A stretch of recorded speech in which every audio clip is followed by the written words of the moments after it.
tripait de la cocaïne à l'âge de 11 ans, était trafiquant de drogue lorsqu'il était adolescent à Montréal.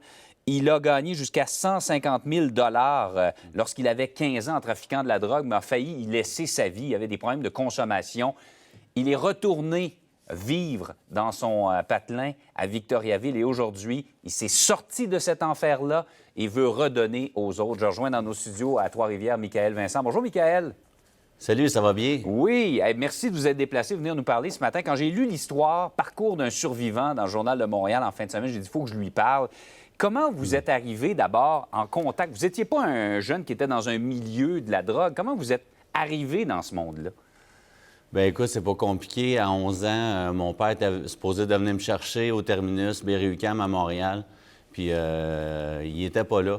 Puis, il y a deux personnes qui sont arrivées, puis je suis parti avec eux autres, puis tout a commencé là.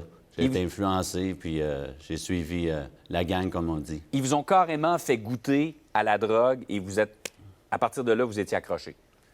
Bien, exactement. Écoute, j'écoutais des clips quand j'étais petit, puis des rappeurs, puis ça avait l'air cool. Puis eux autres, ils ressemblaient à deux gars hip-hop à la 50 Cent, si on veut. Puis je les ai suivis, puis ma vie de clip a commencé, mais l'envers de la médaille, je ne savais pas c'était quoi jusqu'à temps que je me rende jusqu'au bout.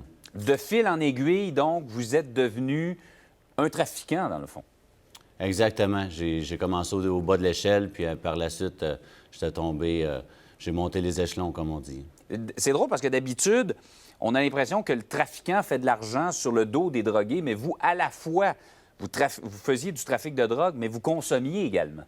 Exactement. Je suis devenu mon meilleur client. Écoute, j'ai un problème de dépendance, puis j'avais ça tout le temps alentour de moi, donc j'en venais jamais à bout, donc j'avais jamais d'argent qui restait sur moi. J'avais un grand train de vie, mais il me restait jamais rien. Oui, c'est ça. Parlez-nous du style de vie que vous aviez. Je le disais en introduction, vous faisiez 150 000 par année à l'âge de 15 ans. Bien, écoutez, avec le groupe avec qui qu'on était, on vivait dans les hôtels 7 jours sur 7. Des fois, on avait même 2-3 hôtels où on gardait nos produits. C'était les parties à tous les soirs.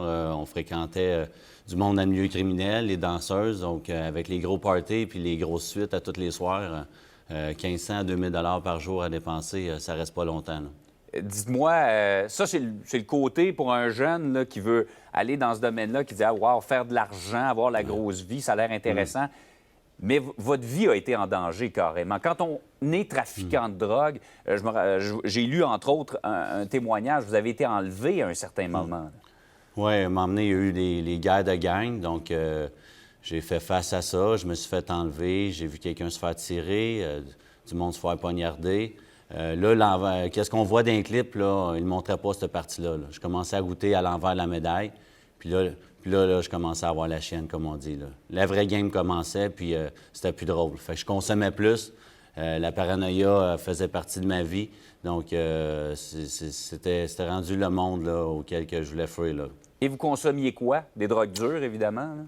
J'ai tout consommé, du crack, cocaïne, toutes ces choses-là. Je me suis jamais shooté l'héroïne, là, mais j'ai déjà fumé. Oui, ça, oui.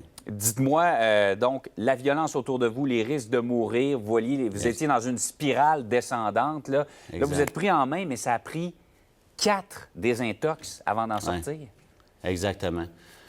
Comme je disais, j'allais en désintox, c'est pas par choix. C'était pour soit gagner la confiance des gens autour de moi ou pour fuir ou peu importe. Mais un jour, peu importe, quand j'étais en atelier là-bas, mon coffre d'outils s'est rempli.